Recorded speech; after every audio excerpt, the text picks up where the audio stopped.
Pak Agus sudah siap tuh Pak Ipin. Assalamualaikum warahmatullahi wabarakatuh.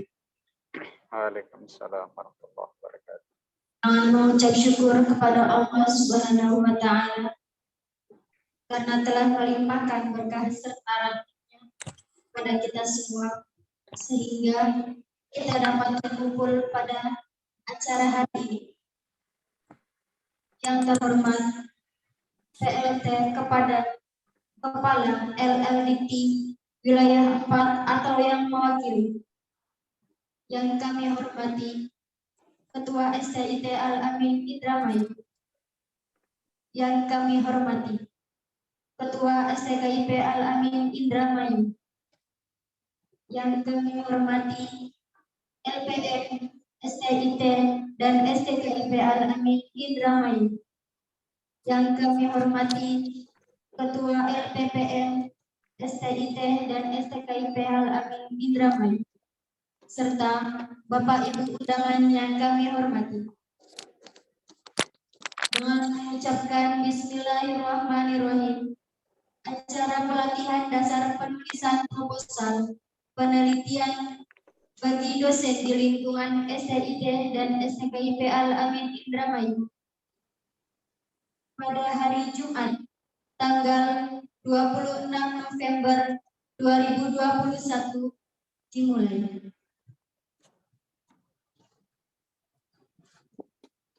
Undangan dan hadirin yang kami hormati, selanjutnya sambutan dan pengarahan Ketua STIT STKIP Al-Amin Indramayu kepada Bapak Dr. Haji Mas Durian MPDI, kami persilahkan. Baik. Assalamualaikum warahmatullahi wabarakatuh. Waalaikumsalam warahmatullahi wabarakatuh. Bismillah, alhamdulillah, la hawla wa la quwwata illa billah. Qala Allah Ta'ala fil Qur'anil Karim, a'udzu billahi minasyaitonir rajim. Wa likulli darajatin mimma 'amilu wa liyafiyahum a'malahum wa hum la yudlamun. Wa qala aidan yarfa'illahu alladhina amanu minkum walladhina utul ilma darajat. Al-ayah sadaqallahul azim. Yang saya hormati PLT Kepala Ketua LLDT yang dalam hal ini diwakili oleh Pak Agus, sahabat saya yang lama belum jumpa secara darat gitu. Mudah-mudahan nanti lain waktu kita akan ketemu dan ngobrol banyak tentang itu terkait dengan bidang Pak Agus ya. Yang saya hormati Ketua LPM, Ketua LP2M, STIT dan STKIP Al-Amin Indramayu, para dosen, peserta semacam workshop penulisan karya ilmiah yang saya banggakan.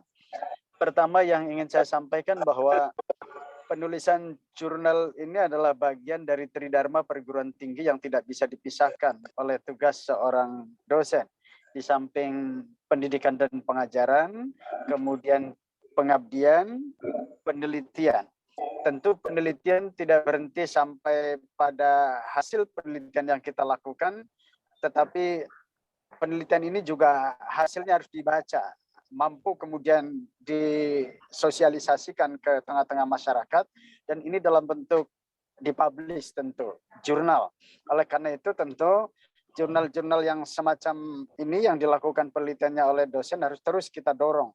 Apalagi tentu nilai yang paling besar ketika kita mau naik jabatan fungsional itu tentu di penulisan karya ilmiah itu, di jurnal itu. Oleh karena itu tentu mindset yang selama ini dibangun oleh kita tidak berhenti dari 3 hal yang harus dilakukan tadi, tetapi terus itu jurnal itu terus kita publish ke tengah-tengah masyarakat, sehingga hasil penelitian itu bisa dinikmati, bisa dibaca, dan bisa kemudian juga menjadi sebuah hasil yang bisa dibanggakan di tengah-tengah masyarakat. Oleh karena itu yang kedua, diklat semacam ini terus dilakukan, supaya kemudian spirit kita untuk melakukan penelitian itu bagian dari jihad kita. Bahasa saya itu menulis itu jihad, meneliti itu jihad gitu. Dan kalau ini dipublish, saya kira wilayah yang bisa dijangkau itu sangat luas sekali. tidak hanya di kampus tetapi seluruh masyarakat bisa akses, apalagi kalau kemudian ini lewat media sosial yang kita miliki. Pak Agus, harus saya sampaikan terima kasih dan penghargaan yang setinggi-tingginya berkenan untuk bisa hadir pada kesempatan ini, walaupun masih dalam bentuk virtual, online. Sekali lagi mudah-mudahan nanti di lain waktu Pak Agus bisa berkunjung ke kampus kami. Berikutnya kami sampaikan terima kasih juga kepada para dosen, wabil khusus tentu LP2M yang menyelenggarakan acara ini sampai sore, karena nanti setelah Pak Agus virtual kita break, nanti sholat Jumat, berikutnya nanti offline ya, kita akan pelatihan sampai ke saya kira berbasis produk. Ya nanti kira-kira harus ada produk, ada perlu proposal yang kita buat ini kemudian nanti dikawal oleh Pak Agus, di-guide oleh Pak Agus sampai kemudian bisa menghasilkan apa ya, masuk ke apa itu istilahnya Pak Agus, Liptab Dimas apa? Proposal hibah ya Pak ya. Ya, kira-kira nanti bisa dapat bantuan dari pemerintah gitu. Sekali lagi teman-teman tetap semangat para dosen. Saya menuju kampus tapi ini macet, insya Allah nanti bentar lagi ke kampus, insya Allah saya upayakan ini dalam perjalanan. Semoga Pak Agus tetap sehat, Amin. bahagia dan mudah-mudahan tetap bersemangat. Sekali lagi terima kasih dan mohon maaf, tetap semangat. Assalamualaikum warahmatullahi wabarakatuh. Waalaikumsalam.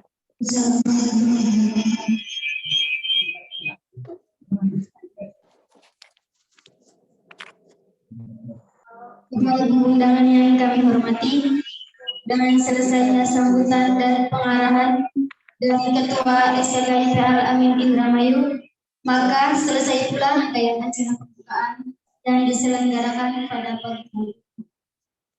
Terima kasih atas perhatian Bapak Ibu. Wallahul muwaffiq ila aqwamit thoriq. Assalamualaikum warahmatullahi wabarakatuh. Waalaikumsalam. Acara selanjutnya kami serahkan pada moderator. Kepada Ibu Kunah MPD kami persilakan.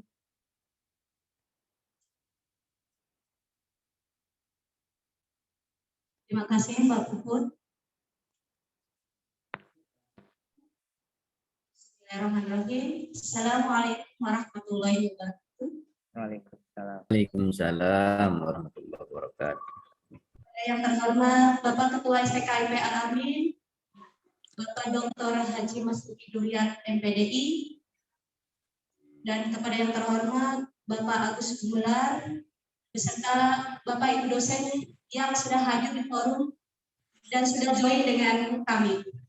Saya mengucapkan terima kasih dan alhamdulillah selamat pagi dan selamat datang di acara webinar hari ini yang pada tanggal 26 November 2021. Bersyukur kehadiran Allah Subhanahu wa Ta'ala yang telah memberikan rahmat dan hidayahnya kepada kita semua, sehingga pada hari ini kita dapat berkumpul dan bisa bergabung di acara webinar hari ini. Baiklah, perkenalkan saya sebagai moderator, saya Kunah, dan adapun susunan acara hari ini yang pertama adalah pembukaan, yang kedua acara inti, dan yang terakhir penutup. Baiklah teman-teman Bapak Ibu dosen, langsung saja kita akan mulai acara yang pertama. Acara yang pertama ya, marilah kita sama-sama membacakan basmalah. Bismillahirrahmanirrahim. Terima kasih Bapak Ibu yang sudah memberikan doa. Semoga dengan kita mengucapkan basmalah acara bisa berjalan dengan lancar. Amin, amin, dan amin. Langsung saja untuk acara selanjutnya, yakni acara ini yang akan disampaikan oleh narasumber kita, yakni Bapak Agus Gumelar STMkom. Tapi sebelumnya izinkan saya untuk membacakan CV beliau.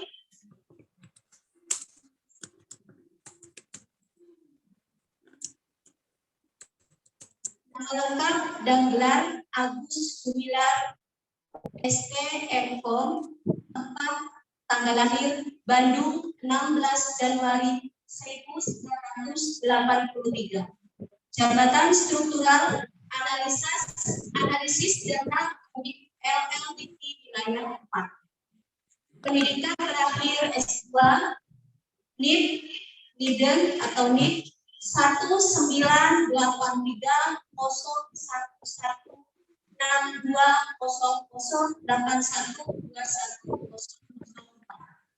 Nomor telepon 085 294 Email agusglr@gmail.com. Instansi RLDT wilayah 4, alamat instansi Jalan PH Haji Mustafa nomor 38. Demikian CV dari Bapak Agus. Langsung saja kita akan memulai acaranya dan alhamdulillah Bapak Agus sudah bergabung dengan kami. Selamat datang dan selamat bergabung Bapak Agus. Bapak Agus sudah hadir dari pagi apa ya? Terima kasih. Assalamualaikum. Baiklah Bapak Ibu dosen, marilah kita bersama-sama mendengarkan pemaparan beliau. Ada tema hari ini adalah kebijakan penelitian bagi dosen. Bagaimana sih kewajiban kita sebagai dosen? Ya, apakah penelitian? Mari kita sama-sama mendengarkan narasumber kita hari ini. Pada Bapak Agus, waktu dan tempat kami persilakan. Baik. Assalamualaikum warahmatullahi wabarakatuh. Waalaikumsalam warahmatullahi wabarakatuh. Selamat pagi, salam sejahtera bagi kita semua. Alhamdulillahirabbil alamin. Innal hamdalillah nahmaduhu wa nasta'inuhu wa nastaghfiruh wa na'udzu billahi min syururi anfusina wa min sayyiati a'malina. May yahdihillahu fala mudhillalah wa may yudlil fala hadiyalah. Asyhadu an la ilaha illallah wahdahu la syarikalah wa asyhadu anna Muhammadan abduhu wa rasulullah nabiyya ba'da amma ba'd. Yang kami hormati Bapak Ketua STKIP Al-Amin Indramayu beserta Ketua STIP Al-Amin Indramayu, sahabat saya Pak Mas Duki yang sampai saat ini belum bisa bertemu secara luring. Semoga sehat selalu. Amin. Amin. Lalu juga yang kami hormati jajaran pimpinan STKIP Al-Amin Indramayu dari PK1, PK2, dan PK3. Yang kami hormati juga Ketua LPPM STKIP Al-Amin Indramayu, Bapak Arifin. Juga yang kami hormati Bapak Ibu semua, para dosen di lingkungan STKIP Al-Amin Indramayu. Semoga kita senantiasa diberikan kesehatan di tengah pandemi yang masih melanda negeri ini. Bapak Ibu semua, alhamdulillah kita panjatkan puji serta syukur kehadirat Allah Subhanahu wa taala kita bisa berkumpul bersama-sama di media daring ini. Alhamdulillah ini merupakan inisiasi yang sangat baik. Kami menyambut baik inisiasi dari LPPM STKIP Al-Amin Indramayu dengan menyelenggarakan kegiatan seperti ini, karena kegiatan ini amat penting untuk bisa kita bagaimana meningkatkan produktivitas penelitian dan pengabdian masyarakat di STKIP Al-Amin Indramayu.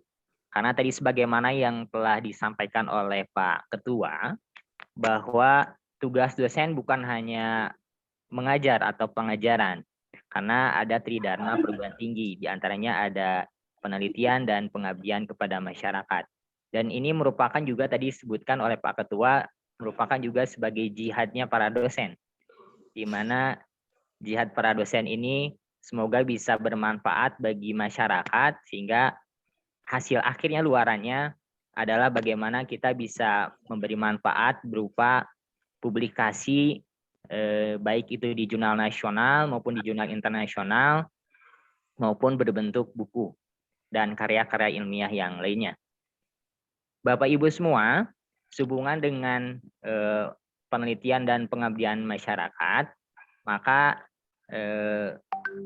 penting bagi kita untuk bisa memahami bagaimana cara meningkatkan produktivitas penelitian di STKIP Al-Amin melalui sarana-sarana yang telah diberikan oleh pemerintah.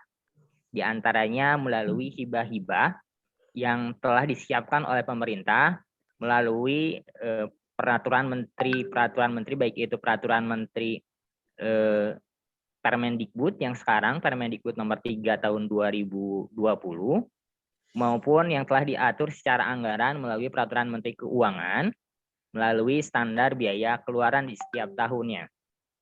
Maka ini sarana yang sangat penting bagi Bapak Ibu bagaimana fasilitasi yang telah disiapkan oleh pemerintah ini untuk bisa dioptimalkan oleh Bapak Ibu para dosen di STKIP Al-Amin Indramayu.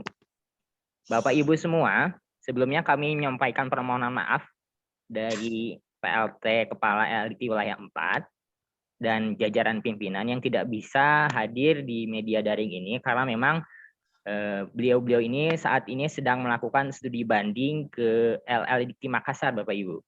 Sehingga salam hormat dari beliau, dari Pak Bu PLT dan dari Subkoordinator Akademik Pak Agus Supriyatna. Mohon izin, mohon maaf tidak bisa hadir, tidak bisa ikut bergabung dikarenakan memang ada tugas lain yang tidak bisa ditinggalkan saat ini. Bapak Ibu, kita lanjut kepada materi. Izin saya share materinya ya Bapak Ibu semua. Baik. Jadi terkait kebijakan LLDK 4 dalam meningkatkan produktivitas penelitian dan pengabdian masyarakat perguruan tinggi. Bapak Ibu semua, sebelum saya menyampaikan materi terkait kebijakan penelitian dan pengabdian masyarakat di perguruan tinggi, izinkan saya menyampaikan terkait siklus pengelolaan penelitian dan ini yang dilakukan oleh baik itu waktu dulu itu di Kementerian Riset Teknologi dan Pendidikan Tinggi, lalu berubah menjadi BRIN, lalu sekarang bergabung kembali di Kementerian Pendidikan dan Kebudayaan Riset dan Teknologi, jadi Kemdikbudristek. Maka siklus pengelolaan penelitian ini dibagi ke dalam 8 tahapan pengelolaan penelitian. Di mana dari siklus ini difasilitasi oleh pemerintah sehingga nanti dari proses ini diupayakan ada bantuan-bantuan, ada sarana-sarana, ada fasilitasi yang diberikan oleh pemerintah dalam bentuk hibah. Itu hibah penelitian dan hibah pengabdian kepada masyarakat. 8 tahapan itu diantaranya dimulai dari pengumuman. Biasanya setiap tahun akan ada pengumuman untuk call proposal hibah penelitian dan pengabdian kepada masyarakat yang bisa dimanfaatkan oleh para dosen. Oleh karena itu maka biasanya sih kalau jadwal yang telah ditetapkan biasanya kalau tepat jadwal biasanya di Agustus sudah dibuka, Juli Agustus. Namun karena saat ini sedang proses peralihan kementerian Bapak Ibu semua dari Badan Riset dan Inovasi Nasional bergabung menjadi Kemdikbudristek, maka sampai saat ini masih dalam proses migrasi server dari pihak BRIN ke pihak Kemdikbudristek. Sehingga untuk itu maka mungkin ini kesempatan juga bagi Bapak Ibu untuk bisa mempersiapkan gitu semua, apalagi nanti siang nanti akan masuk ke sesi teknis penulisan proposal penelitian, maka ini kesempatan bagi Bapak Ibu semua untuk bisa dioptimalkan sehingga nanti pada saatnya sesudah pengumuman maka akan masuk nanti proses pengusulan. Nah, di proses pengusulan ini maka nanti dilakukan tidak melalui manual tapi melalui sebuah sistem. Dan ini semua tidak bisa tidak jika misalnya ada yang tidak mengisi di sistem ini dan ada yang terlewat tidak di-approve oleh LPPM, maka akan mengakibatkan ketidaklolosan dalam proses pengusulan hibah proposal penelitian dan pengabdian kepada masyarakat.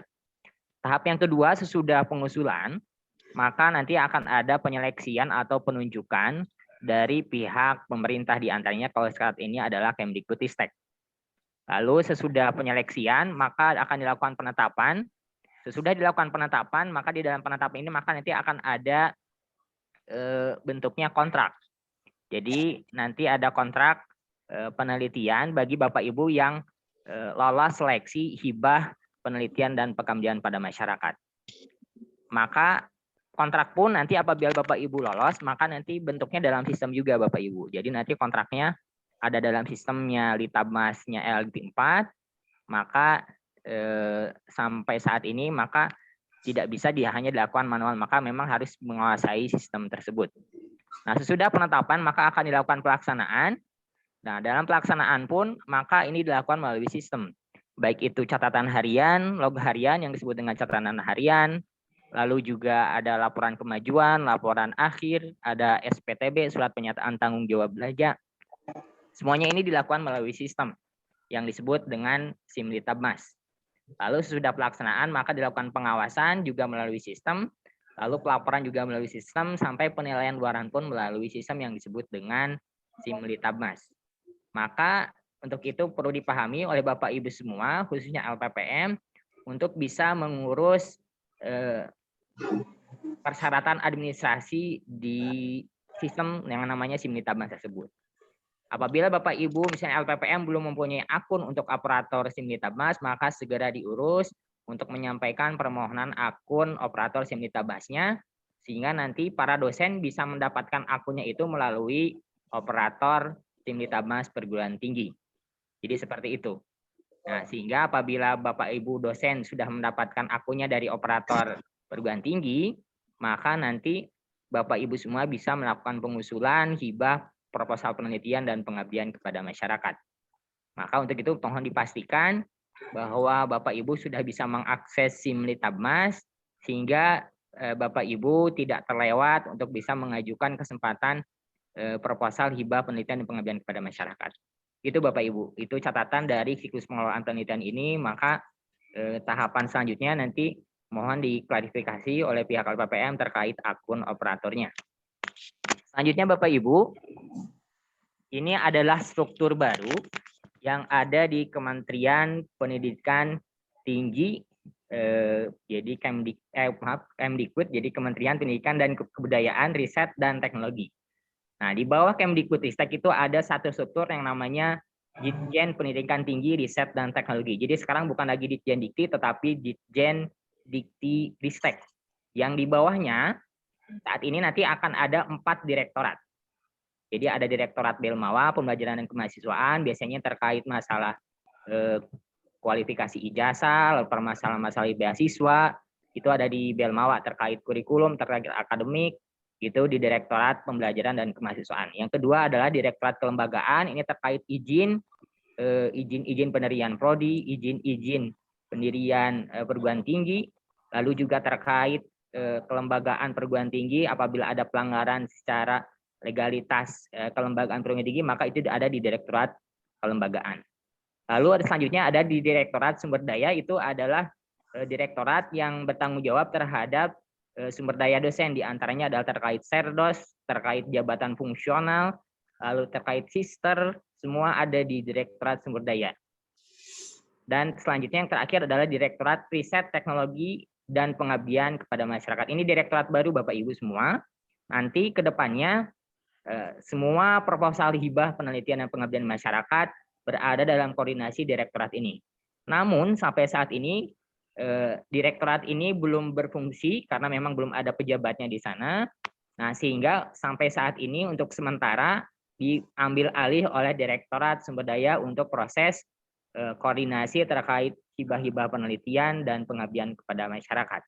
Jadi apabila Bapak Ibu nanti misalnya tiba-tiba ada surat, misalnya call proposal, tiba-tiba kode yang menandatangani Direktur Sumber Daya, karena memang sampai saat ini Direktorat Riset, Teknologi, dan Pengabdian kepada Masyarakat memang belum berfungsi secara optimal, masih proses pembentukan secara utuh, karena ini direktorat baru. Seperti itu Bapak Ibu semua.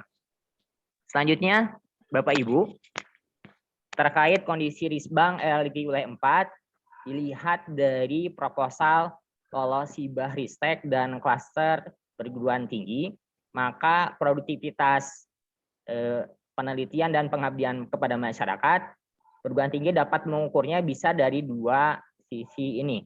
Jadi yang pertama dari segi berapa banyak proposal hibah yang diajukan oleh para dosen, dan berapa banyak yang lolos seleksi proposal hibah penelitian dan pengabdian kepada masyarakat. Yang kedua bisa diukur juga melalui klaster Risbang perguruan tinggi. Jadi ada klaster perguruan tinggi, jadi ada klaster penelitian dan pengabdian kepada masyarakat. Maka perguruan tinggi bisa mengukur produktivitasnya dari dua hal ini, dan LLDT pun sampai saat ini proses pengukuran produktivitas penelitian dan pengabdian kepada masyarakat diukurnya melalui dua hal ini. Baik Bapak Ibu, ini adalah gambaran kondisi produktivitas penelitian dan pengabdian kepada masyarakat yang dilakukan oleh Dikti selama ini dari mulai 2018 sampai 2021. Untuk tahun 2018, proposal yang lolos hibah penelitian dan pengabdian kepada masyarakat itu berjumlah 1088 judul penelitian dan pengabdian kepada masyarakat. Lalu di 2019 ini mengalami peningkatan yang sangat signifikan, itu dari 1.600 proposal hibah yang diajukan, yang lolos ada sejumlah 1.340. Itu Bapak Ibu. Nah, kemudian di tahun 2020 mengalami penurunan dikarenakan terkait pandemi COVID-19. Sehingga beberapa judul penelitian mengalami yang disebut dengan refocusing anggaran. Sehingga dari tahun 2020 hingga 2021 kebijakan pemerintah bagaimana bisa melakukan refocusing dana-dana hibah penelitian maupun dana-dana lainnya yang bisa dimanfaatkan untuk penyelesaian pandemi COVID-19. Sehingga di 2020 mengalami penurunan sebesar jadi sehingga hanya mencapai 1.289, lalu di 2021 hanya 653 karena memang tidak semua skema dibuka, hanya beberapa skema seperti PDP dan penelitian desain pemula dan penelitian dasar. Jadi tidak semua skema dibuka sehingga mengakibatkan memang juga refocusing anggaran, sehingga memang untuk jumlah produktivitas penelitiannya memang tidak sebanyak tahun 2019. Lalu Bapak Ibu, ini juga yang dijadikan acuan dari jumlah proposal hibah itu oleh LLDikti untuk melihat bagaimana nanti peningkatan kinerja klaster penelitian. Selanjutnya Bapak Ibu, ini adalah jumlah proposal hibah Ristek yang lolos dari tahun per tahun berdasarkan skema penelitian. Jadi dari tahun ke tahun yang paling banyak, yang paling besar itu senantiasa di klaster di skema dosen pemula, jadi di penelitian dosen pemula. Jadi dari 2018 dari 614 ke 1023, 2020 juga masih 1023, hanya di 2021 karena ada mengalami pandemi COVID-19 sehingga mengalami refocusing anggaran, sehingga hanya 507 penelitian dosen pemula yang bisa lolos untuk mendapatkan hibah dari pemerintah. Nah, dari jumlah tersebut, maka ada beberapa poin yang bisa dimanfaatkan, beberapa skema yang bisa dimanfaatkan oleh Bapak Ibu, khususnya bagi yang belum punya disebut dengan klaster perguruan tinggi. Di antaranya adalah dosen pemula, yang pertama itu, dan yang kedua adalah PDD, jadi penelitian disertasi doktor bagi yang sedang melakukan studi lanjut. Jadi Bapak Ibu bisa memanfaatkan penelitian dosen pemula dan PDD, yaitu penelitian disertasi doktor, karena untuk klaster skema-skema yang lain memang mengharuskan ada klaster penelitian.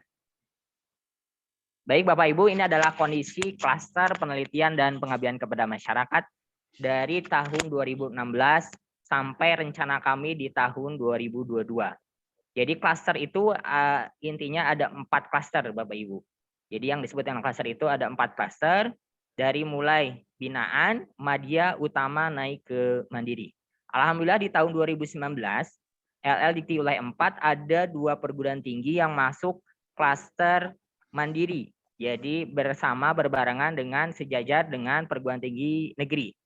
Itu adalah Universitas Telkom dan Universitas Katolik Parahyangan. Dan rencana kami di tahun 2022 mudah-mudahan bisa tercapai. Itu untuk tahun 2022 kami menargetkan ada 20 perguruan tinggi yang masuk ke klaster mandiri. Untuk klaster utama, ini alhamdulillah mengalami penaikan dari asalnya tahun 2016 itu adalah 8. Sekarang tahun 2019 ada 16 sampai tahun 2021 pun masih 16.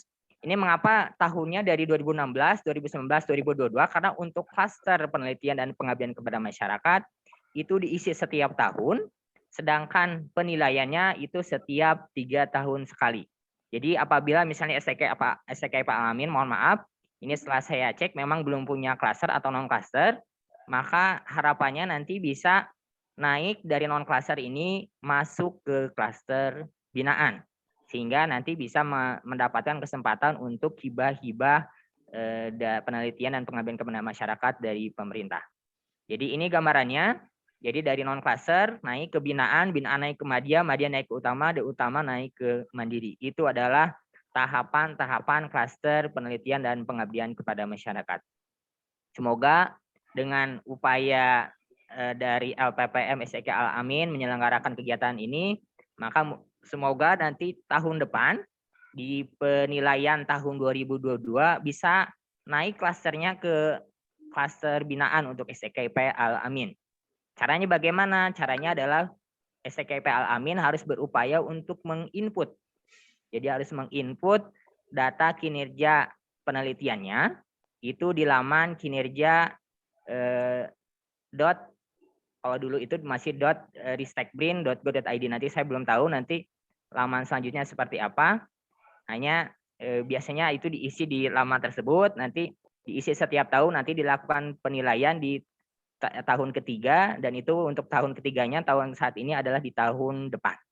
Itu Bapak Ibu.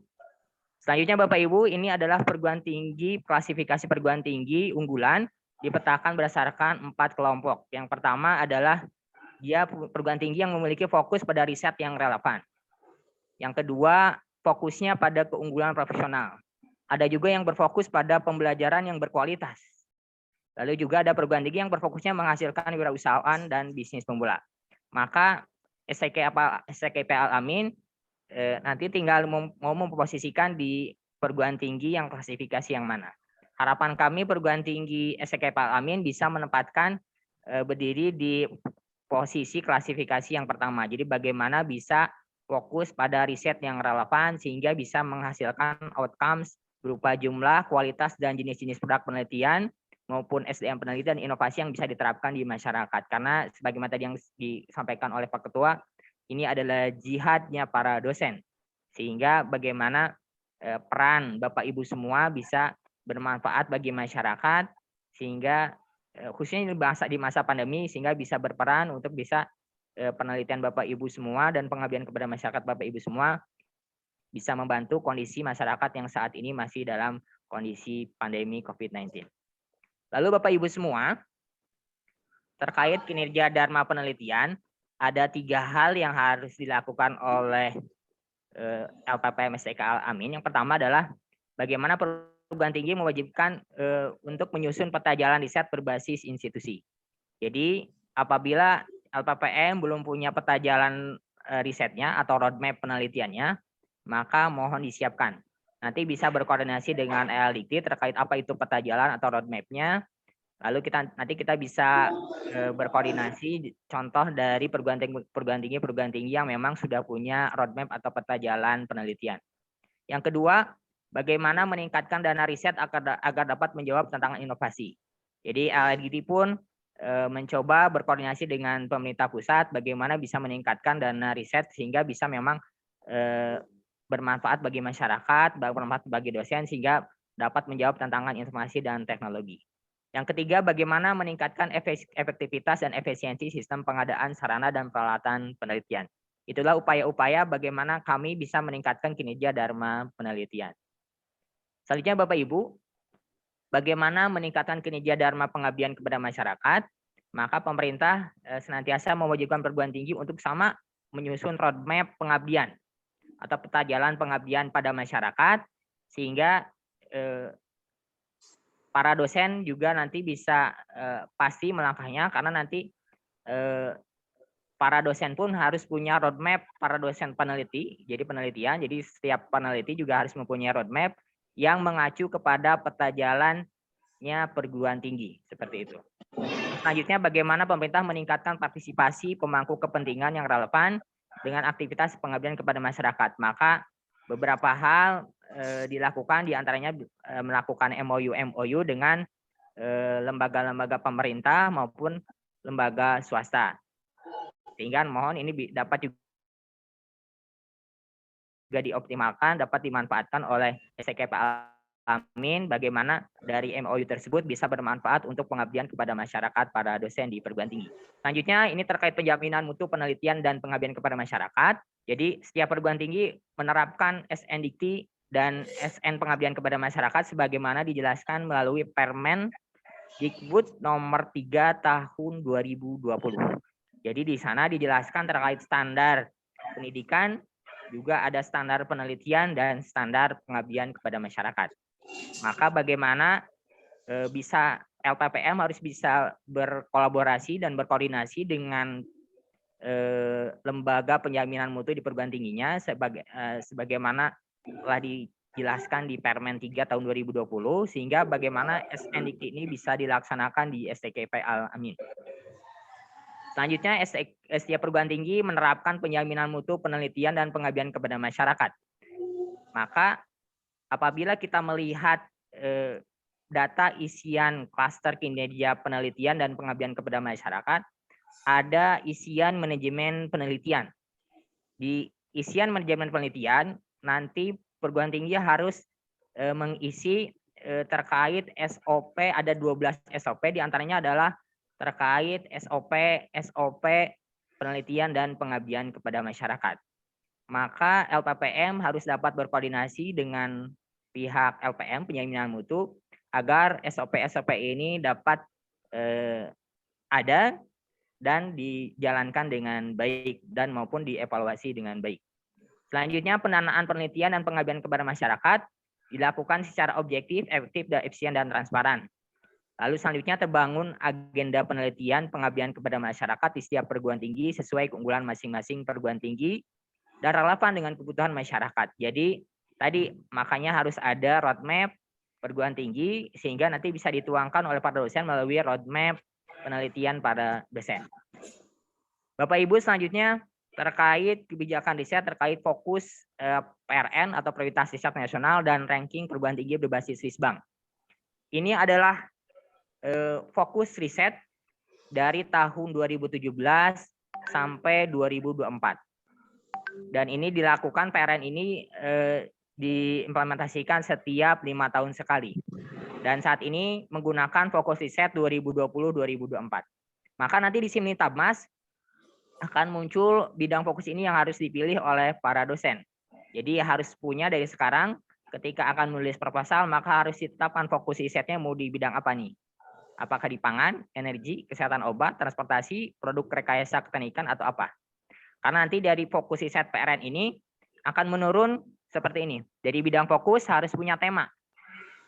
Jadi bidang fokus menurun jadi secara pohon tri. Dari bidang fokus temanya apa dan topiknya apa itu harus berkesinambungan. Nah, ini semua pohon dari bidang fokus, tema dan topik ini bisa Bapak Ibu lihat di Panduan Penelitian dan Pengabdian kepada Masyarakat edisi 13 dalam lampiran 2 halaman 99 sampai 105.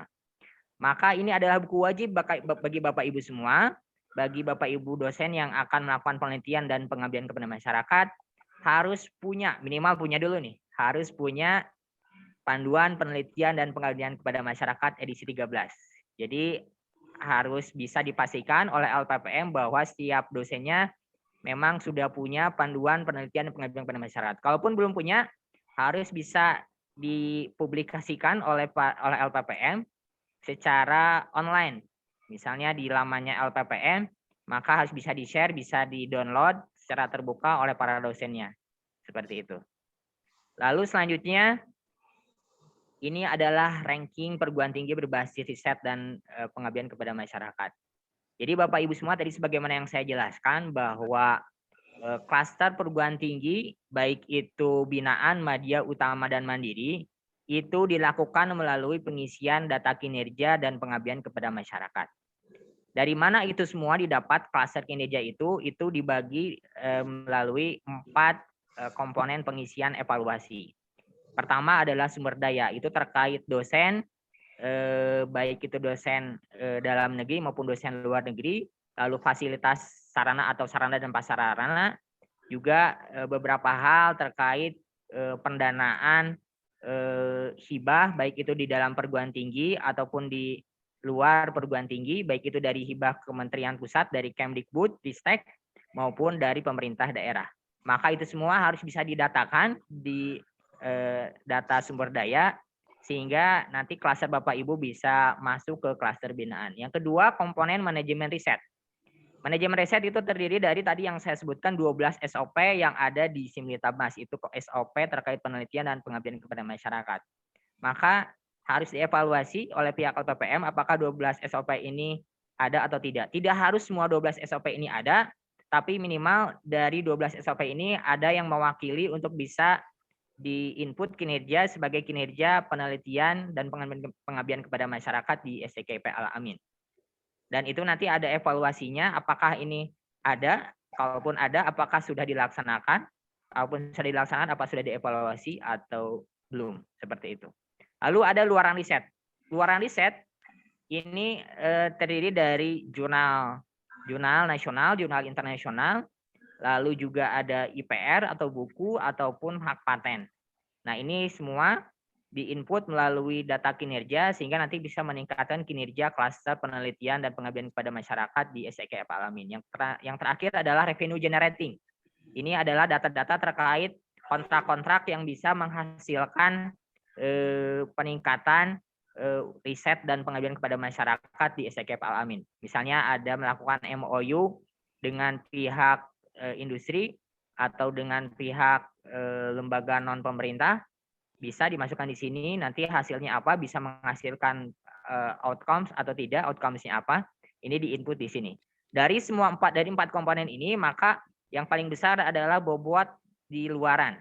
Karena nanti luaran ini bobotnya ini 50%, nanti ini yang paling besar yang bisa meningkatkan kinerja klaster dari STKIP Al-Amin.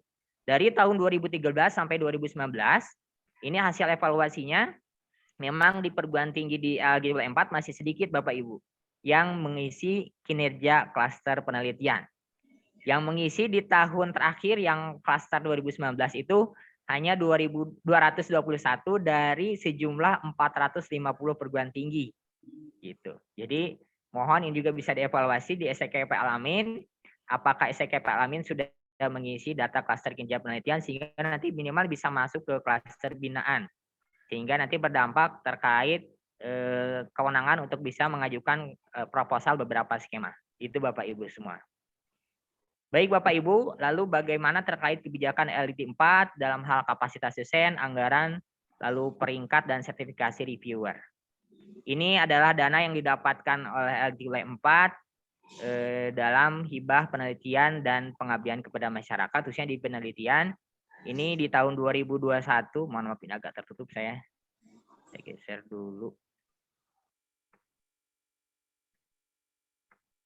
Oke, total kami untuk paling banyak itu di 2019 sebenarnya yang paling banyak kami bisa mendapatkan bisa sebanyak kalau tidak salah 70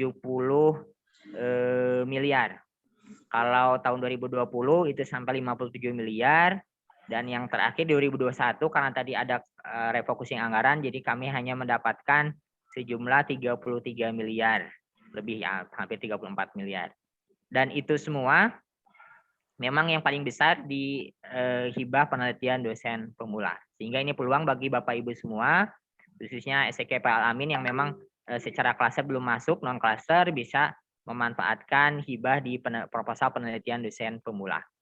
Baik Bapak Ibu, selanjutnya ini adalah upaya LDT 4 bagaimana bisa meningkatkan klaster kinerja penelitian maupun terkait produktivitas penelitian dan pengabdian masyarakat. Yang dilakukan LDT 4 adalah melalui peningkatan kapasitas dosen, lalu juga peningkatan anggaran penelitian dan juga peningkatan luaran penelitian. Ini semua digambarkan oleh LDT 4 dan diimplementasikan oleh LDT 4 melalui perhatian, sikap dan tindakannya. Sehingga apabila memang ada perhatian, sikap dan tindakan kami yang memang tidak menggambarkan peningkatan kapasitas dosen maupun anggaran penelitian maupun luaran penelitian, mohon memberikan masukan kepada kami. Bapak Ibu semua, ini adalah skema-skema penelitian apabila Bapak Ibu semua akan mengajukan proposal hibah melalui Kemdikbudristek. Jadi secara intinya ada 3 kategori. Secara umumnya ada 3 kategori utama, yaitu kompetitif nasional, desentralisasi, dan penugasan. Dan untuk posisi di skema penelitian dosen pemula itu ada di kategori penelitian kompetitif nasional. Bapak Ibu semua, ini adalah peta skema penelitian yang ada di Kemdikbudristek yang saat ini ada. Jadi ini harus dipahami Bapak Ibu semua. Semoga nanti kedepannya kita ada kesempatan juga nanti untuk coaching klinik bedah proposal Bapak Ibu semua. Biasanya kami ada timnya untuk bisa melakukan coaching klinik ini. Nah, sehingga biasanya kami membawa tim reviewer nasional. Biasanya nanti dibawakan topik-topik terkait skema-skema yang ada di Kemdikbudristek ini. Jadi semuanya di semua skema ini secara kualifikasi dan persyaratan nanti dijelaskan biasanya oleh reviewer, dan bagaimana kiat-kiatnya proposal dari semua skema ini biasanya dijelaskan oleh reviewer nasional tersebut yang kami bawa. Bapak Ibu, selain skema yang tadi saya sampaikan, yang harus dipahami oleh Bapak Ibu semua, Bapak Ibu juga harus memahami terkait TKT atau tingkat kesiapterapan teknologi. Tingkat kesiapterapan teknologi ini nanti menggambarkan skema yang Bapak Ibu ambil. Jadi Bapak Ibu apabila mengambil skemanya nanti PDP, misalnya penelitian dosen pemula, maka TKT-nya ada di TKT 1 sampai 3. Apabila Bapak Ibu memilihnya di TKT 4 sampai 6, maka pasti tidak akan lolos. Jadi itu. Jadi mohon dipahami nanti kualifikasi dari setiap skema, khususnya untuk terkait TKT-nya, sehingga jangan sampai salah bahwa penelitian dasar PDP itu ada di TKT 1 sampai 3, terapan di 4 sampai 6, pengembangan di TKT 7 sampai 9. Nah, lalu juga harus dipahami juga terkait luaran wajib dan luaran tambahan. Jadi Bapak Ibu apabila mengajukan proposal hibah, maka ada isian luaran wajib yang harus dipenuhi, harus dicapai. Jadi biasanya di setiap skema ada luaran wajibnya apa. Contoh misalnya penelitian dosen pemula, maka luaran wajibnya itu adalah sebenarnya cukup di jurnal nasional yang terpublikasi dan terakreditasi Sinta 1 sampai 6, cukup itu sebenarnya untuk penelitian dosen pemula. Jadi sangat sederhana sekali. Nah, sedangkan untuk penelitian-penelitian lainnya maka ada luaran wajib yang harus dipenuhi. Baik Bapak Ibu, ini terkait SBK tadi yang saya jelaskan. Maka Bapak Ibu juga selain tadi skema, harus paham skema, harus paham TKT, harus paham luaran wajib, juga harus paham terkait standar biaya keluaran atau SBK di sub luaran penelitian. Untuk peraturan pemerintah atau peraturan Menteri Keuangan yang mengatur SBK untuk tahun 2021 itu diatur di PMK 112 tahun 2021. Nah, untuk penelitian dosen pemula itu dikenal dengan SBK riset pembinaan atau kapasitas. SBK-nya itu maksimal, jadi SBK itu besaran maksimal yang bisa dilampaui oleh secara anggaran oleh para dosennya. Maka SBK riset pembinaan kapasitas atau yang disebut dengan penelitian dosen pemula itu nilai paling atasnya adalah 20 juta. Jadi batas terbesarnya maksimalnya itu 20 juta. Jadi Bapak Ibu apabila mengajukan proposalnya di atas 20 juta untuk PDP pasti tidak akan lolos karena untuk standar biaya keluarannya itu maksimal hanya 20 juta. Itu sudah termasuk pemenuhan luaran tambahan apabila Bapak Ibu mengajukan luaran tambahan ataupun luaran wajib. Maka itu sudah termasuk publikasi untuk luaran wajib dan luaran tambahannya, juga untuk biaya analisis data dan sebagainya. Jadi maksimal 20 juta. Nah, sedangkan untuk yang SBK riset dasar, tergantung sesuai dengan bidang fokusnya, maka ini beragam dan memang cukup tinggi nilai SBK-nya. Maka untuk bisa mengambil ini, maka tadi yang saya jelaskan terkait klaster. Maka Bapak Ibu, apabila Bapak Ibu belum punya klaster, maka belum bisa masuk ke SBK riset dasar maupun riset terapan. Maka ini program atau rencana yang harus disiapkan oleh STKP Al-Amin, terutama LPPM-nya, bagaimana bisa menyiapkan klaster sehingga nanti bisa berkesempatan mengambil penelitian atau riset dasar yang diatur dalam SBK riset dasar yang memang cukup besar. Itu Bapak Ibu. Dan ini adalah SBK riset terapan. Dan biasanya kalau dari riset terapan makin besar lagi Bapak Ibu semua nilai dananya yang bisa dicapai. Dan ini adalah riset pengembangan. Ini makin besar juga untuk pengembangan. Namun memang hilirisasinya makin tinggi karena dia terkait bagaimana hilirisasinya TKT-nya makanya lebih tinggi karena memang dia harus bisa produknya dipublikasikan atau produknya memang dimanfaatkan oleh masyarakat. Seperti misalnya produk-produk yang memang sudah menghasilkan paten Bapak Ibu semua. Itu Bapak Ibu. Nah ini yang terakhir adalah SBK kajian aktual strategis, ini 60 juta. Itu Bapak Ibu, dan ini untuk call pendanaan tahun 2021 belum ada surat resmi untuk call proposal. Namun ini sesuai dengan pedoman yang dijelaskan dalam pedoman, maka perguruan tinggi wajib menyediakan dana pendamping penelitian sebesar 10% dari dana penelitian yang diberikan oleh DRPM. Jadi apabila nanti ada dosen yang lolos hibah, maka perguruan tinggi wajib menyediakan dana pendamping sebesar 10%. Biasanya ini nanti digunakan karena memang dana pemerintah itu biasanya agak terlambat. Biasanya kalau kontrak itu biasanya di bulan Maret, dana biasanya turun di bulan April atau Mei. Sehingga para peneliti nanti kesulitan untuk bisa melakukan penelitian, maka perguruan tinggi wajib menyediakan dana pendamping penelitiannya sebesar 10% untuk bisa memulai penelitian para dosennya. Itu Bapak Ibu. Dan ini adalah tahapan nanti apabila Bapak Ibu akan mengajukan hibah di Simlitabmas, maka semua ini harus melalui sistem yang namanya Simlitabmas, baik itu melalui proses login, pengisian identitas, dan langkah-langkah selanjutnya, baik itu nanti approval oleh LPPM.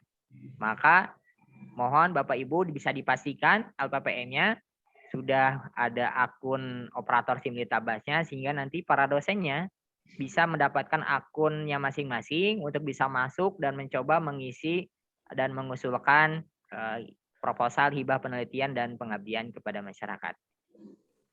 Baik, ini tahapan seleksi proposalnya di secara prinsip ada 2. Untuk seleksi proposal itu nanti ada seleksi administratif atau seleksi administrasi dan seleksi usulan. Administratif itu adalah terkait rekam jejak, kualifikasinya sesuai atau tidak, karena kalau untuk penelitian dosen pemula kualifikasinya sangat minim sekali. Jadi maksimal S2, minimal S2, jadi pokoknya harus S2, lalu minimal punya NIDEN, itu sudah bisa mengajukan penelitian dosen pemula. Kalaupun misalnya belum punya Jafung, bisa asal S2 punya NIDEN. Jadi Bapak Ibu sudah bisa mengajukan proposal penelitian dosen pemula. Sedangkan untuk S3 harus masuk ke skema-skema yang lain. Itu Bapak Ibu. Maksimal untuk penelitian dosen pemula itu di jabatan fungsional asisten ahli. Kalau sudah masuk lektor sudah tidak bisa mengajukan hibah penelitian dosen pemula. Lalu selanjutnya seleksi, selain seleksi administrasi juga nanti ada seleksi usulan. Jadi konten usulan dari isi usulan dari proposalnya. Nah, yang paling besar untuk PDP itu di administrasi. Jadi apabila secara administratifnya sudah tidak lolos, maka pasti akan gagal tidak lolos untuk bisa mendapatkan pendanaan hibah. Itu Bapak Ibu dari kami. Semoga apa yang kami sampaikan bisa bermanfaat, dan nanti selanjutnya apabila ada memang tanya jawab atau diskusi, mangga bisa kita coba lakukan diskusi. Untuk kemudian nanti apabila kalaupun nanti ada yang hal-hal yang memang masih belum puas, nanti bisa melalui Japri, melalui WA saya pribadi. Itu Bapak Ibu, saya mohon maaf apabila ada hal yang kurang berkenan.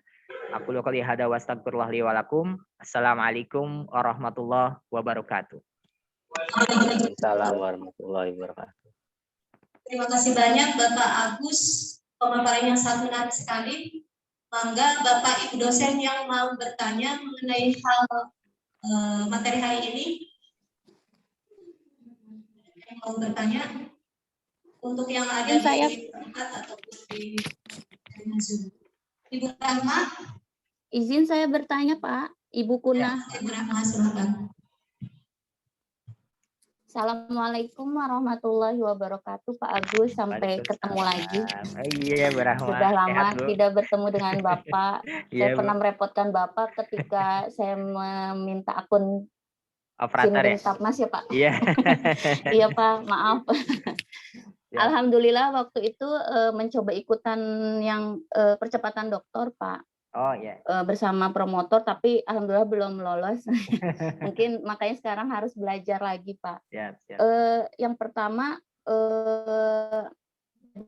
saya mengucapkan terima kasih atas paparannya. Alhamdulillah menjadikan pencerahan untuk saya pribadi gitu, apa aja yang harus saya lakukan gitu.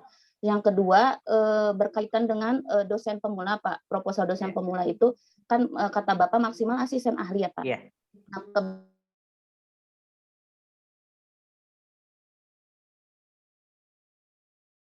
kebetulan saya, tetapi saya baru approve lektor 300 saya, Pak. Jadi itu kondisinya bagaimana, apakah masih bisa PDD atau tidak. Yang kedua, kalau misalnya pilihannya saya ikutan lagi percepatan doktor, itu kan akun pertamanya itu di kampus saya kuliah, gitu kan. Seperti itu. Nah, apakah dengan kemarin ketidaklolosan itu karena kampus saya belum termasuk klaster yang tadi kata Bapak, karena memang anggaran untuk percepatan doktor itu kan sekitar 60 juta ya, Pak. Jadi mungkin kan itu masuk ke klaster besar. Apakah karena saya termasuk dosen yang belum masuk klaster, apakah itu salah satu alasan dari banyak alasan mungkin belum terbisanya saya membuat proposal, atau itu juga salah satu alasan dari bidang administrasi karena saya belum masuk ke klaster itu gitu, Pak. Jadi untuk pembelajaran saya ke depannya gitu. Tapi untuk latihan pasti saya ikuti karena saya sendiri memang belum bisa, belum pernah mencoba gitu untuk ikutan PDD pun baru tahun. Ada titipan Pak, pertanyaan tentang kapan sih mulai dibukanya kegiatan hibah ini. Iya, karena katanya biasanya Oktober, tapi belum dibuka. Itu titipan dari kampus Akamigas, Pak. Iya, selain kampus kita ada yang tahu, terus tolong tanyain ke Pak Agus kayak gitu. Terima kasih, Pak. Assalamualaikum warahmatullahi wabarakatuh. Waalaikumsalam warahmatullahi wabarakatuh. Mama. Langsung saja atau bagaimana Ibu jawabannya? Bagaimana Bapak? Langsung dijawab. Langsung saja? Enggak baik. Jadi baik, Ibu Rahma, ini sudah lama kita tidak bertemu. Semoga sehat selalu Bu Rahma. Jadi untuk tadi indikator kelolosan Bu Rahma, indikatornya apa saja? Memang banyak indikatornya Ibu tadi. Jadi ada seleksi, itu kan ada seleksi administratif dan seleksi substantif. Jadi ada seleksi administrasi dan seleksi substantif. Jadi faktanya memang bisa banyak juga Bu. Jadi yang pertama, yang penting pendataan di Simlitabasnya Ibu memang sesuai dengan kualifikasi. Jadi nanti dilihat juga nanti apakah Ibu memang sesuai kualifikasinya atau tidak. Kalau untuk PDD berarti Bu ya, Ibu mengajukan PDD, maka sebenarnya Ibu jabatan Ibu asisten ahli bisa Bu, selama memang belum turun SK-nya dan belum terupdate di Simlitabas Ibu jabatannya, jadi memang masih tercatat sebagai asisten ahli, maka masih bisa Bu. Lalu yang kedua, memang indikatornya selain tadi, di antara seleksi administratif itu memang harus ada approval kalau untuk PDD khusus, jadi harus ada approval dari promotornya Ibu. Jadi memang harus bisa dikoordinasikan dengan baik kalau apabila memang mengambil PDD di akunnya promotor kita, itu harus approve Bu. Jadi dia ketika dia jadikan promotor kita, maka dia harus nge-approve gitu. Nah, itu harus bisa dipastikan memang. Jadi memang apabila Ibu sudah mengajukan proposal tapi tidak di-approve oleh promotornya, maka itu bisa jadi salah satu kemungkinan Ibu tidak lolos. Jadi itu harus bisa dikomunikasikan dengan baik. Nah, lalu yang selanjutnya juga harus di-approve oleh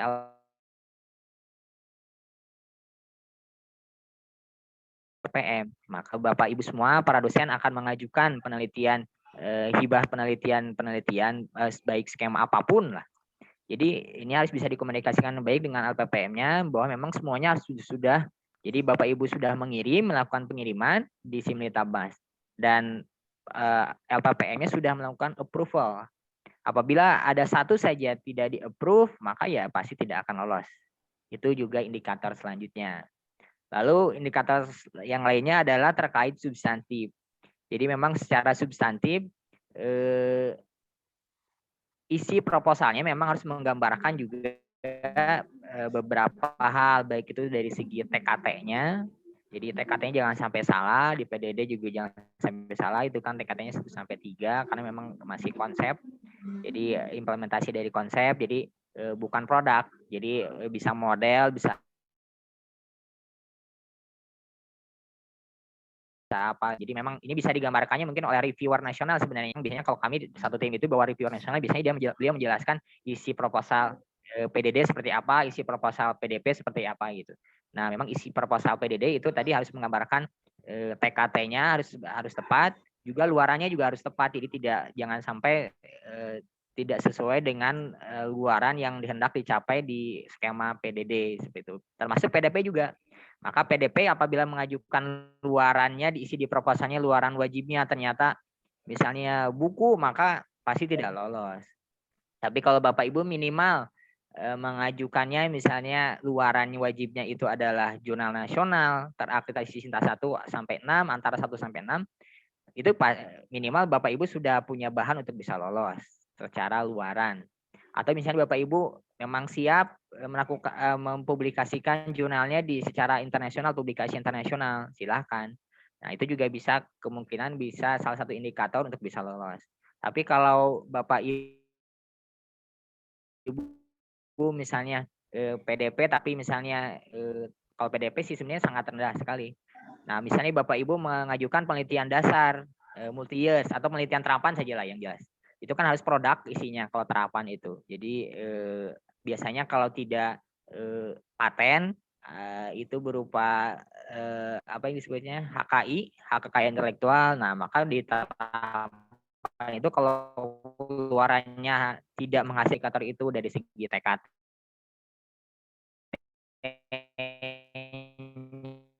proposalnya maupun dari segi tadi dengan capaian yang hendak dicapai di skema tersebut. Maka ini harus dipahami nanti di panduan. Maka memang harus punya buku wajibnya di panduan pedoman penelitian dan pengabdian kepada masyarakat edisi 13 itu wajib dimiliki dan wajib dibaca oleh para dosen apabila memang hendak memang berperan aktif di penelitian dan pengabdian kepada masyarakat. Karena itu buku wajibnya. Kalau di TLU, maaf saya cerita saja sedikit. Ini salah satu klaster mandiri di Algilo 4 itu adalah Telkom University. Ada juga Universitas Katolik Parahyangan. Kalau di TLU itu apabila jadi si panduan itu disimpan secara online di lamannya LPPM dan dia di sistemnya dia punya dari setiap akun itu karena dia punya Igrasias. Di sistem Igrasiasnya itu kalau misalnya para dosennya tidak pernah mengklik buku panduan, itu gajinya bisa diturun, Bu. Seperti itu. Bisa seperti itu. Jadi memang di sistemnya dibuat seperti itu. Jadi kalau ada Bapak Ibunya tidak pernah mengklik itu buku panduan, itu secara mohon maaf secara honorarium itu bisa menjadi pengurang gitu. Ya, itu mah ya tergantung kan itu kebijakan masing-masing perguruan tinggi lah. Nah, hanya memang tadi jadi bagaimana Bapak Ibu memang harus bisa dikondisikan bisa memiliki panduan dan memang harus bisa membaca itu semua. Lalu juga nanti selain tadi ya hal-hal tadi juga tadi terkait indikatornya adalah roadmap Ibu.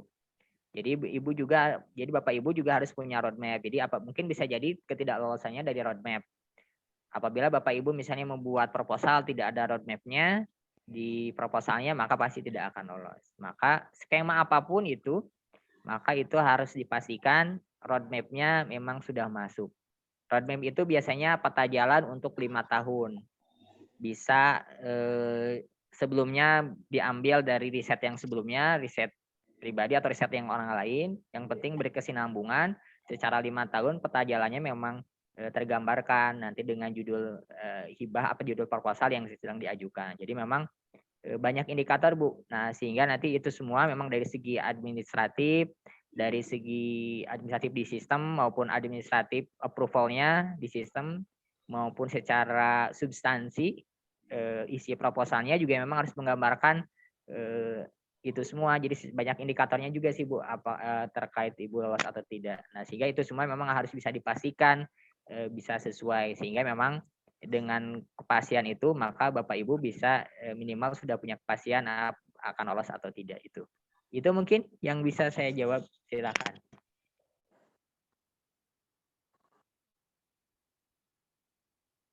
Terima kasih Bapak Agus. Selanjutnya ada pertanyaan lagi. Maka untuk Bapak Ibu dosen yang ada di daring sosial. Pak Agus, punten. Mangga Bu Rahma. Bade tumaros eta anu approve kalau proposal ya? LPPM Ya. Kah? Yang kalau proposal ya tadi saya belum jawab ya lupa ya. Enggak, yang LPPM itu kalau proposal percepatan tuh yang LPPM itu LPPM kampus tempat kuliah atau kampus institusi afiliasi kerja. Kalau untuk PDD itu approval LPPM-nya LPPM Ibu di situ di SKP Al-Amin. Oh iya. Tahun kemarin. Ya, kalau sedangkan untuk approval dari promotornya memang itu secara pribadi di akunnya si dosennya kan. Dosen, iya, promotornya. Iya. Jadi biasanya kalau Ibu misalnya menjadikan beliau menjadi promotor, maka dia harus nge-approve itu gitu. Harus dipastikan dia sudah meng-approve di sistemnya. Jadi bukan hanya menjawab secara lisan, tapi memang harus dipastikan di sistemnya beliau sudah meng-approve. Itu juga harus dipastikan gitu. Nanti juga sama kalau tahun kemarin tuh kita udah semua approve. Oh, sudah ya, sudah di-approve. LPPM-nya kayaknya yang belum. Kurang, iya. Kurang paham. Iya, Pak. Iya, seperti itu. Nanti juga mungkin LPPM bisa berkoordinasi dengan saya. Bagaimana cara meng-approve proposal? Ini juga mungkin harus dipahami bagaimana cara meng-approve proposal. Nah, nanti apabila di Sivitabasnya belum ditetapkan ketua LPPM-nya di Sivitabas, maka nanti tidak ada yang nge-approve. Jadi harus ditetapkan dulu nanti ketua LPPM-nya siapa, nanti dengan akun ketua LPPM itulah yang dimasukkan, yang ditetapkan itu, nanti yang bisa meng-approve. Gitu. Jadi nanti harus dipastikan, nanti bisa LPPM-nya berkoordinasi dengan saya terkait apakah sudah ditetapkan belum ketua LPPM-nya untuk bisa meng-approve proposal semua dosen. Gitu Bu. Bisa jadi juga itu salah satu hal indikator yang mengakibatkan para dosen evaluasi tidak itu. Nah, selanjutnya ini yang terkait kalau proposal Ibu ya. Pak. Untuk kalau proposal, Iya. Untuk kalau proposal tadinya itu yang saya dengar itu 16 November. Namun karena Simlitabasnya ini lagi kisruh Bu, karena memang Simlitabasnya ini sedang proses peralihan server dari BRIN, dari Badan Riset Inovasi Nasional ke servernya Kemdikbudristek. Nah, ini masih proses migrasi dan ada beberapa masalah sehingga ada beberapa data rekam jejak para dosen itu hilang. Termasuk yang setahun ini mendapatkan pendanaan hibah. Itu mereka harus mengisi lagi. Nah, ini yang menjadi kisruh di tahun ini. Nah, sehingga mungkin ini yang mengakibatkan juga jadwal call proposal juga agak terlambat lagi. Seperti itu, Bu. Jadi memang karena memang sistem Simlitabasnya memang sedang migrasi server dan kadang itu ketika kita buka kadang bisa, kadang tidak, lagi error Simlitabasnya seperti itu. Jadi memang karena masih proses migrasi server. Itu Ibu. Jadi mungkin kita masih menunggu dari Direktorat Sumber Daya untuk call proposalnya karena terkait proses peralihan server tersebut. Itu Ibu Rahma. Gimana Ibu Rahma? Sudah jelas jawabannya? Sudah, Bu. Silakan. Silakan Bapak Ibu. Nah, Bapak Ibu ada lagi pertanyaan? Mungkin saya menunggu ya Pak. Saya juga mau bertanya nih. Silakan Ibu. Saya juga ini dosen pemula Pak. Oh iya. Ya, saya belum jawab. Kalau memiliki bidang ya, saya mau bertanya. Misalkan saya memiliki di situ ada tesis, boleh diusulkan apa ya? Tesis boleh. Ya, untuk apa ini, Bu? Untuk skema apa nih, Bu? Penelitian. Skema kan tadi ada beberapa skema nih, Bu. Ibu mau ngambil skemanya skema yang mana nih gitu? Misalkan pendidikan. Boleh tidak Pak itu? Boleh, tapi ya itu skemanya skema apa dulu, Bu? Gitu. Kalau dulu itu ada penelitian tesis magister. Itu ya, bisa misalkan di seksi magister nih Pak. Ya. Boleh tidak saya usulkan dengan tesis saya namun sudah habis jurnal. Itu boleh tidak Pak? Jadi begini Bu, kalau untuk penelitian tesis magister saya tidak tahu apakah itu tahun kemarin tidak ada kalau proposalnya untuk tesis magister, kalau PDD masih ada. Karena memang mungkin sudah minim dosen yang S1 gitu. Jadi karena memang sudah banyak dosen yang sudah berpendidikan S2 sehingga sudah tidak dibuka. Sebenarnya tahun kemarin juga tidak dibuka untuk proposal tesis magister. Nah, lalu bagaimana dengan misalnya skema-skema yang lain atau PDP lah misalnya, menggunakan tes penelitiannya tesis yang bersangkutan gitu, yang sebelumnya. Nah, yang pasti sebenarnya bukan mengambil dari tesisnya, tapi melanjutkan dari tesis Bapak Ibu semua. Nah, kalau itu bentuknya melanjutkan penelitian dari tesis Bapak Ibu semua, silakan saja, gitu. Silakan. Karena untuk keluarannya pun nanti harus baru Bu, jadi harus terbarukan. Jadi ketika Ibu mengajukan dan lolos, maka ketika tahun berjalan, misalnya Ibu sekarang mengajukan untuk tahun usulan 2021, pelaksanaan 2022. Maka nanti luarannya pun harus bisa terbitnya di 2022 Bapak Ibu. Nah, maka penelitiannya pun berarti harus terbaharukan, maka ya tidak boleh penelitian yang sama, ya intinya keberlanjutan dari penelitian tesis Bapak Ibu semua itu Ibu. Nah, lalu bagaimana apabila Bapak Ibu misalnya penelitiannya menggunakan penelitian mahasiswa misalnya. Nah, kalau misalnya Bapak Ibu menduplikasi sama sekali pokoknya penelitian mahasiswa, itu yang tidak boleh. Tapi kalau Bapak Ibu mengembangkan jadi tesisnya mahasiswa atau misalnya skripsinya mahasiswa, silakan. Kalau memang mengembangkan atau istilahnya melanjutkan lah penelitiannya mahasiswa, silakan. Karena nanti takutnya malah disebutnya apa itu yang dilarang oleh para dosen itu? Plagiarisme. Nah, jadi Bapak Ibu melakukan plagiarisme, itu yang tidak diperkenankan. Jangan sampai Bapak Ibu mengorbankan citra Bapak Ibu, mengorbankan citra perguruan tinggi hanya karena melakukan plagiarisme. Jadi Bapak Ibu silakan kalau memang ingin melakukan keberlanjutan dari penelitian Bapak Ibu semua, silakan, atau melanjutkan penelitian mahasiswa, silakan.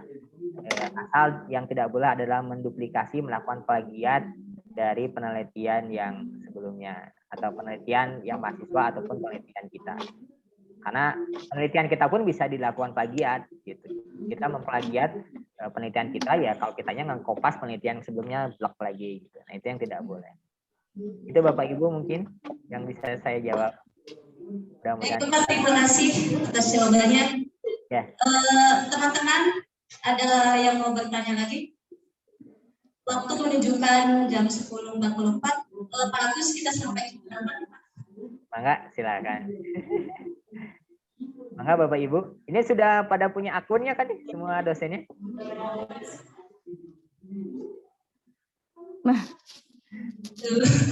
Belum, Pak. Belum, Pak. Kita proses. Siap. Nanti mungkin difasilitasi oleh pihak LPPN untuk bisa mendapatkan akun para dosennya ini. Jadi mungkin ya target nih para LPPN-nya, kepada LPPN-nya untuk bisa men-share, membuatkan akun para dosennya di Simditapa. Silakan apabila ada yang bertanya, silakan Bapak Ibu. Ada lagi Bapak Ibu yang mau bertanya? Miss Kuna, sampai jam berapa? Kita sampai jam 11 ya Pak. Karena ya. Jumatan ya Pak. Mangga. Menunggu sampai jam 11 saya lagi yang nanya, boleh enggak? Boleh. Sambil menunggu yang lain juga boleh. Iya, yang lainnya belum. Saya bertanya lagi boleh Pak Agus? Ya, mangga silakan. Misalnya kalau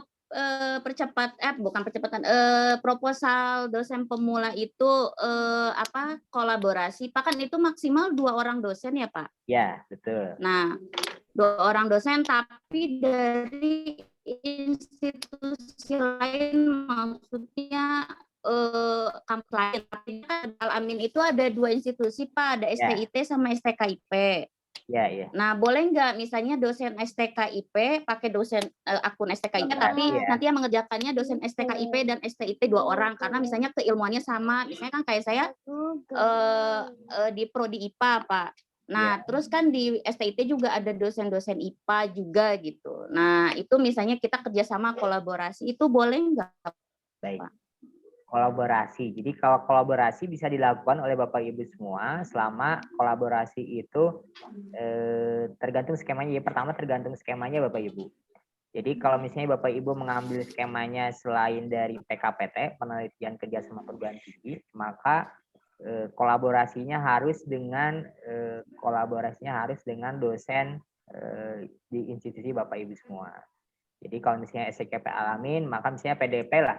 Bapak Ibu ingin berkolaborasi dengan prodi yang lain, maka silakan, tapi harus yang tercatat di SCKP Al-Amin untuk skema selain PKPT. PDP. Ya, karena nanti ketika dicari nggak akan ketemu, Bu. Jadi misalnya mencari melalui NIDEN kan Bapak Ibu masukkan anggota itu, nanti nggak ketemu. Secara sistem misalnya minta mas seperti itu. Nah, apabila PKPT itu lain hal, Ibu. Jadi PKPT itu adalah skema penelitian kerjasama perguruan tinggi. Itu bisa dilakukan itu untuk Bapak Ibu yang memang sudah punya klaster binaan, itu akan berkolaborasi dengan dengan klaster yang lebih tinggi, misalnya dengan klaster madya, utama atau mandiri. Nah, itu bisa dilakukan kolaborasi. Jadi nanti ada TPP, ada TPM. Jadi nanti ada yang sebagai pemandunya, ada yang dipandunya. Jadi ada yang jadi ketuanya biasanya yang memang dari perguruan tinggi yang dibinanya, nanti anggotanya adalah ketua dari perguruan tinggi yang membinanya, seperti itu. Jadi bisa dikondisikan untuk kolaborasi antar perguruan tinggi melalui skema penelitian kerjasama perguruan tinggi. Namun itu Ibu, jadi memang harus ini perjuangan LPPM. Jadi bagaimana bisa memasuk ke klaster binaan. Gitu. Nah, ini ada kesempatan. Jadi jangan sampai mendadak nih pada saat nanti biasanya Maret, April itu untuk pengisian kinerja penelitian. Nah, itu jangan mendadak. Jadi dari sekarang minimal datanya harus bisa dapat. Karena poin tertinggi itu adalah untuk klaster itu adalah di luaran tadi yang sebagaimana saya sampaikan. Jadi bagaimana perguruan tinggi sudah bisa mengumpulkan data-data luaran dari para dosennya, baik itu dari dana pribadi ataupun dari dana perguruan tinggi atau Pemda atau swasta misalnya, itu harus dikumpulkan datanya dari sekarang sehingga nanti pada saat mau menginput tidak mendadak. Makanya di SOP sebenarnya di SOP-nya yang kinerja klaster penelitian itu ada SOP namanya SOP pelaporan penelitian. Jadi kalau dilaksanakan SOP pelaporan penelitian, selesai para peneliti atau para dosen melakukan penelitian seharusnya dilaporkan ke LPPM untuk didatakan. Sehingga nanti pada saat pengisian data kinerja tidak mendadak kumpulin gitu, tidak seperti itu, tapi memang harusnya sudah selesai melakukan penelitian disampaikanlah luarannya kepada LPPM untuk bisa didata. Sehingga nanti pada saat waktunya pengisian kinerja sudah punya data, sudah terkumpul, tidak mendadak. Karena biasanya pembukaannya tidak akan lama, jadi LPPM kalau misalnya mendadak uang akan dikejar. Jadi silakan nih Bapak Ibu dari sekarang nih bisa dikumpulkan sehingga bisa naik klasernya minimal masuk ke klaser binaan lah. Yang penting mau mengisi itu sudah bisa masuk poin ke klaser binaan. Datanya tuh data berupa apa Pak? Misalnya kita punya beberapa jurnal penelitian itu dimasukkan gitu ke sister gitu Pak? Enggak, jadi Bapak Ibu semua minimal ya LPPM terserah mau apakah punya sistem sendiri atau misalnya terdatakan di Excel yang nanti dimasukkan di lamannya kinerja penelitian. Jadi yang minimal punya pendataan apakah itu di Excel ataukah di buku atau di apa. Jadi biasanya itu judul, jadi isiannya itu adalah judul, jurnalnya di jurnal apa, lalu halamannya halaman berapa itu sampai ditanyakan kalau jurnal itu halamannya halaman berapa. Jadi itu silakan didatakan ke LPPM. Nah, untuk bisa menggambarkan apa yang diinput di laman kinerja, nanti operatornya bisa mencoba masuk ke laman kinerja penelitian. Di Simlitabas itu nanti ada link tautan khusus, ada tautan penting, ada kinerja penelitian, itu diklik saja. Nanti untuk loginnya, login operator, nanti sudah masuk, nanti bisa dilihat. Jadi untuk saat ini nggak bisa nginput, tapi minimal bisa melihat nanti ada data apa saja yang harus diinputkan. Itu mungkin Bu Rahma. terkait tadi. Berarti PKPT Ya. belum bisa ya Pak, karena belum masuk ke Ya, klaster. karena belum masuk klaster, jadi harus masuk ke klaster binaan. Kalau PDP masih Soalnya ada temen dosen Pak di Malahayati ngajakin gitu. Nah kayak gitu kan berarti saya belum bisa gitu karena kampusnya belum masuk klaster. Nah kampusnya udah Asmadia. Ya, kalau mau seperti itu bisa PKPT. Kesempatan sih, misalnya dari STKP Al-Amin menginput data kinerja sehingga nanti bisa pada saat tahun 2022 bisa keluar hasilnya. Minimal asal mau nginput saja itu sudah bisa poin untuk bisa masuk ke klaster binaan.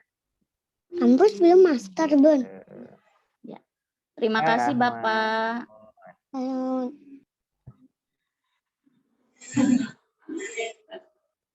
Terima kasih Bapak pemaparannya. Mangga Ibu. Ada lagi? Sepertinya sudah cukup ya Pak? Sudah cukup, alhamdulillah. Untuk Semoga teman-teman semua. Baiklah, sebelumnya kami dari STKIP Al-Amin terima kasih banyak sama-sama yang sudah memberikan pemaparan yang sangat menarik. Semoga dosen-dosen kami dengan seminar ini bisa lebih bersemangat untuk membuat penelitian dan jangan kapok ya Pak apabila kami mengundang Bapak kembali. Insya Allah. Terima kasih banyak Bapak. Sama-sama Ibu, mari.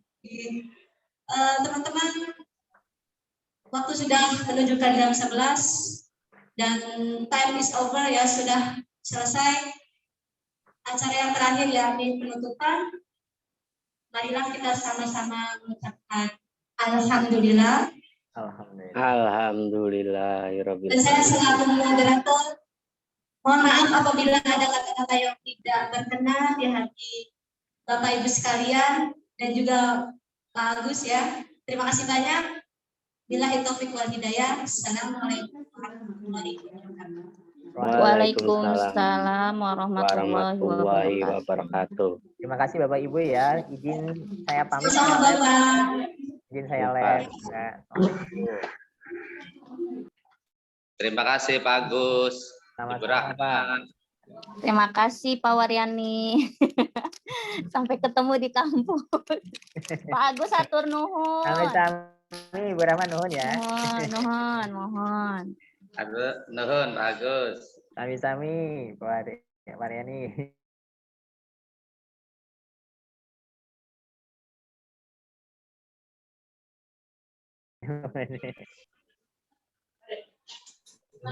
Jadwal makan siang, Bu.